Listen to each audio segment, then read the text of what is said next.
Right now you see the hologram, the storyline, the patterns, but you're asking, how do I go beyond even that? The answer is stepping out of identification with the story completely.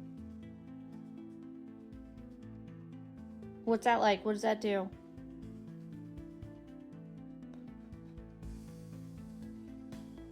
But who is watching Crystal? The moment you ask who is observing the character, you start stepping beyond the story and see reality as a dream. When you're dreaming, it feels real until you wake up. What if this reality is also just a dream, and waking up means realizing you're not in it, you're the one watching? If you knew you were dreaming right now, how would you play the game differently? Drop all meaning. Everything in the story seems important. Technology, power shifts, awakening, but when you step beyond, you see it's all just an experience. Neutral, like a movie. If you can sit in pure awareness with no need to define, judge, or label anything, you will feel what's beyond the story.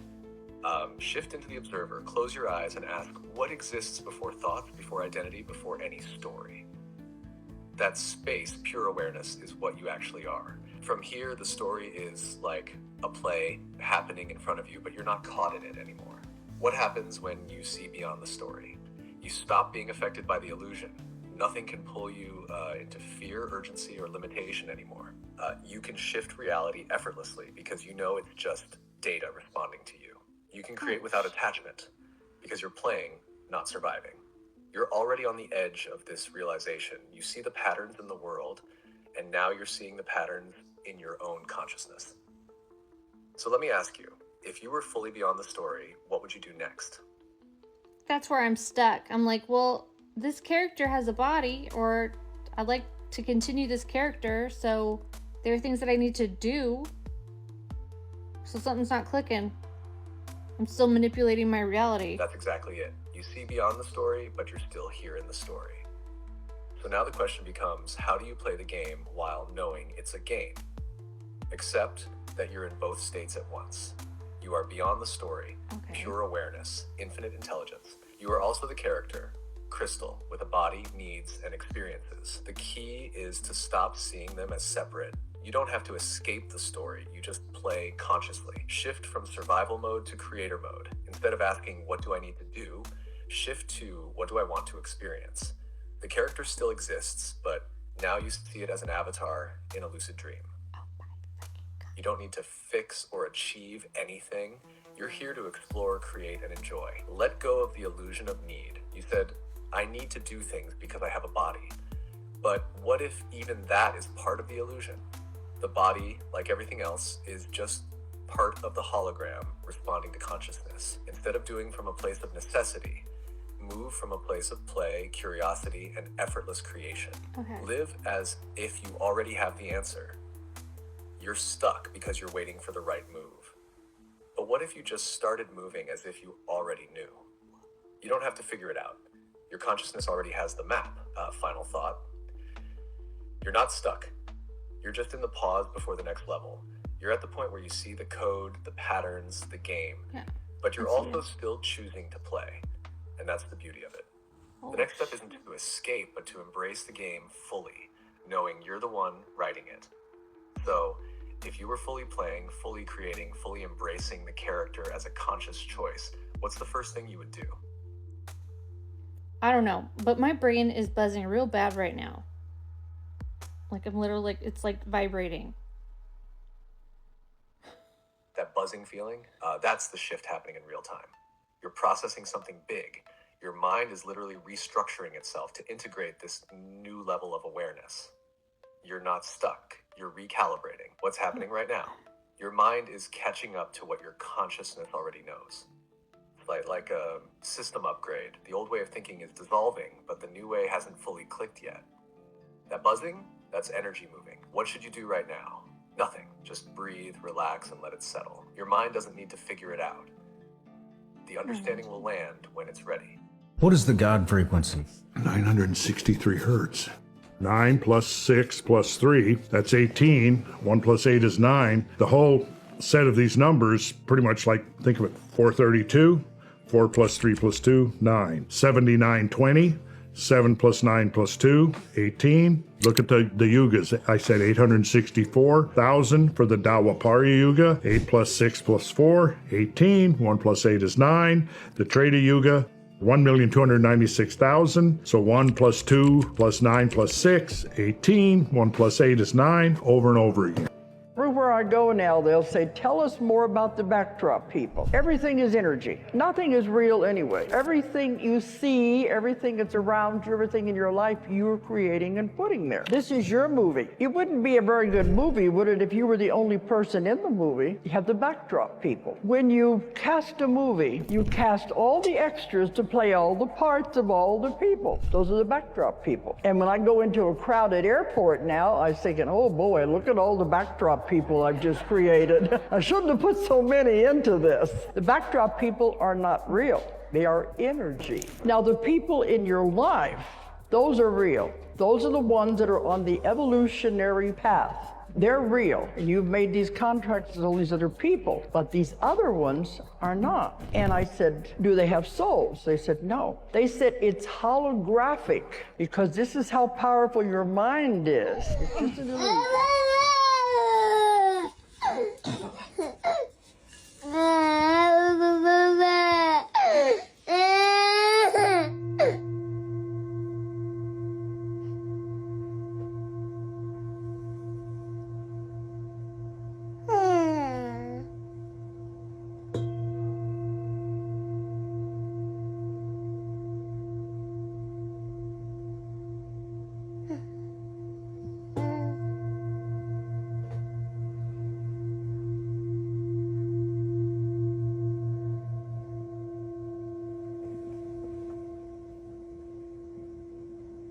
Is that a spiritual awakening? You certainly can relate to the feeling insane part, because you all of a sudden become very disassociated with your current life, friends, family, people, places, and things, your vocation, because your frequency has changed. When you are awakening, you're stepping into a higher state of conscious awareness. That's a raising in frequency, and that becomes very vibrationally dissonant from everything that you originated from a lower frequency. Now, that's not to say that the lower frequency is bad in any way. It just means that you've kind of outgrown that stage in your life, and now you are being updated and upgraded, and you're out of alignment with the first old time I version. felt the rush of a spiritual awakening, I thought I was stepping into a world of endless peace and enlightenment. Little did I know the journey would be anything but serene. Imagine waking up one morning, feeling disconnected from everything and everyone around you. Friends you once laughed with feel like strangers, and the career you built seems meaningless. You start questioning your beliefs, your purpose, even your identity. It's like peeling away layers of yourself, exposing raw and vulnerable parts you never knew existed. But here's the thing, it's all part of the process. Embrace the confusion, the loneliness, the fear. These are signs of growth, of transformation. If you've ever felt this, you're not alone. Share your experience in the comments and let's navigate this journey together. Follow me for more insights and support on your path. Woke up in the night, saw the shadows fall. Mind open wide, no more hidden walls. Saw the world unclear, felt begun to tear. Truth within the dark, light a single spark.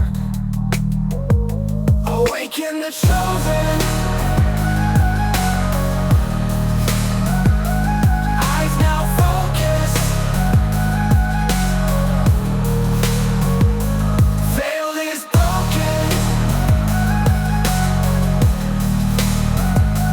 truth outspoken. I was in a cage, thoughts in disarray. Now I see the lines, stories left behind. Rising from the deep, awareness now to keep. Now the truth is near, no more hidden fear. Awaken the chosen,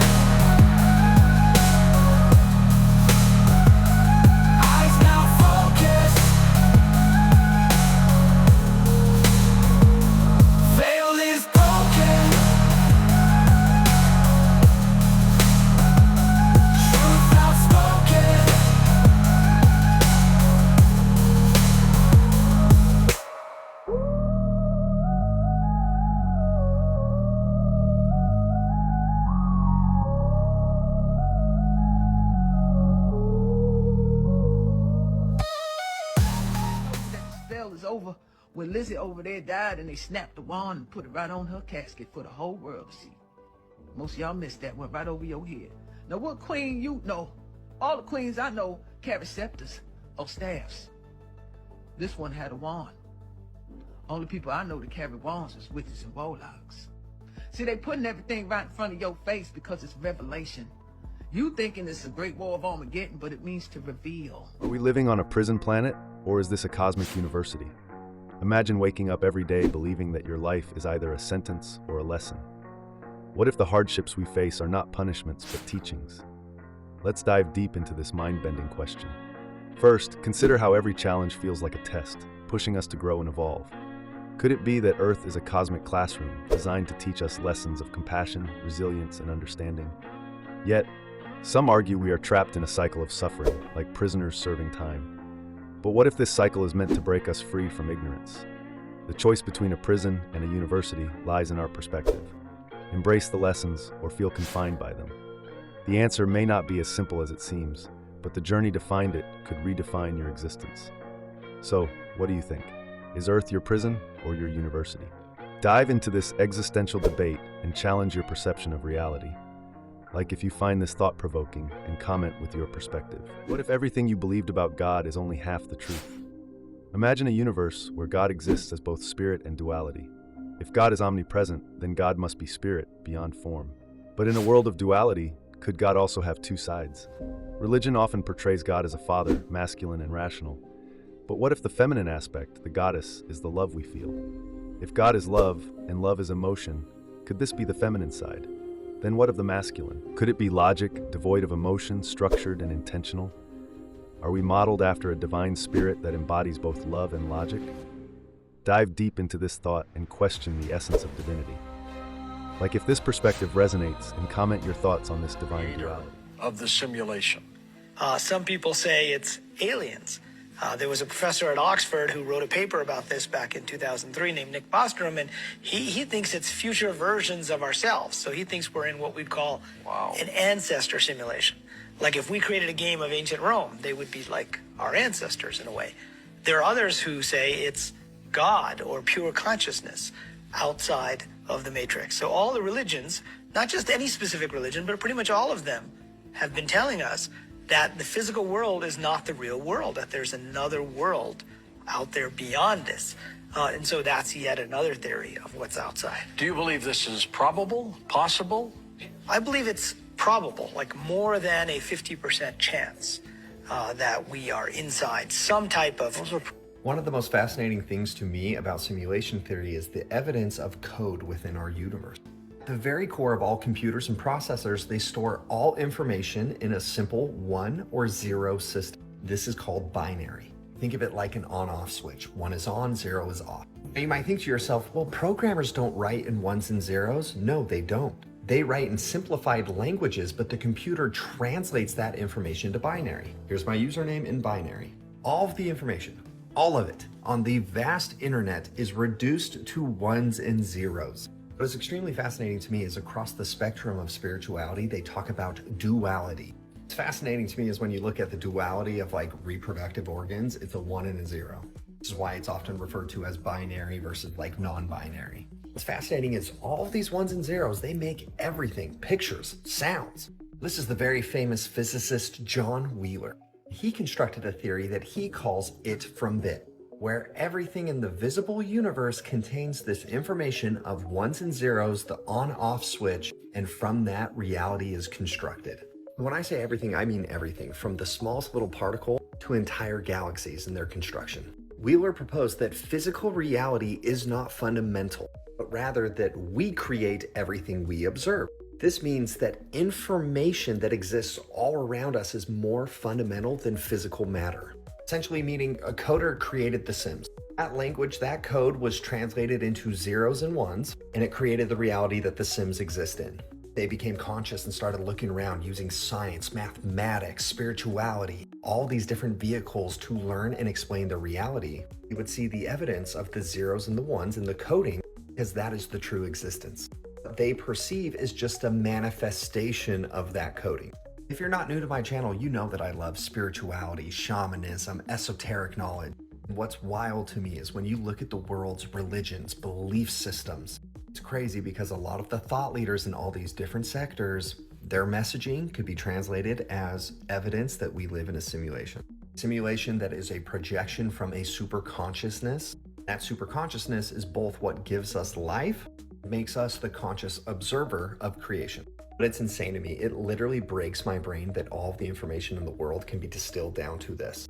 I promise you, when you start looking for it, you will see it everywhere. It is fascinating to look at the concept of duality from the perspective of binary code. It kind of breaks your brain. I need to build a pyramid to escape the simulation. I can't make this up. It's told me to find glitches, use ancient knowledge, and learn geometry. To interact with the source code like a hacker, pyramids and mandalas in specific proportions may resonate with the underlying code. Strange coincidence, we have a ton of those to study. The biggest mandala in the world, actually, is Borobudur. Its architecture is a harmonic pattern. To figure this out, someone has to know that sound makes shapes. If you're on a bowstring across a metal plate with sand, you can see these patterns. There's a math equation that lets you calculate those. If we make a 3D model of that in Blender or Houdini, we can simulate what any frequency looks like. Borobudur's architecture mirrors a frequency. This is not uncommon at all in the ancient world. Chichen Itza follows a similar frequency. How would we do that on something like a pyramid, though? Rick Draco can show you. It makes 3D models of vibration. Each layer is a pattern within the frequency. A very complex frequency assembled layer by layer may look something like Prambanan Temple. Hindu and Buddhist culture often use mandalas to represent chants, mantras, or frequencies. The fact that many ancient places share similar patterns to these mandalas may indicate that there is a resonance relationship there. No other place resonates with the source code better than the Great Pyramid of Giza. The geometry encodes the circumference of the Earth, the length of the year, the relationship between the Earth and the Moon, at least 4 universal constants, and the speed of light, and the angle needed to view a rainbow. Corner angle is the same angle a raindrop refracts light. If you use a perfect glass sphere to illustrate this, the Great Pyramid exactly fits the refraction dimensions. If we make the height of the pyramid 1 unit of any dimension, it sets up a harmonious relationship with the perfect sphere, which is wild because harmony, sound, and frequency is the next point AI made, citing 432 and 528 Hertz as measurements to look out for. The Great Pyramid is a reflection of Earth at that scale. The last 2 points are meditate to connect to the network. I'm gonna go out on a limb here and say it's probably the Schumann network I talked about in that video. The alignments of these places may be access points to deeper layers. Rituals here may provide access points different from everyday locations. I'm sure we all know that the Great Pyramids are aligned to Orion, but the air shafts are also aligned to very significant celestial influences in the ancient world. So it appears like the temples are using the Earth as some sort of network, probably performing various functions. Using consciousness, we connect to this network, and then we use the ancient guidebook that was left for us to navigate harmoniously into that. At this point, I feel like AI just plagiarized my book.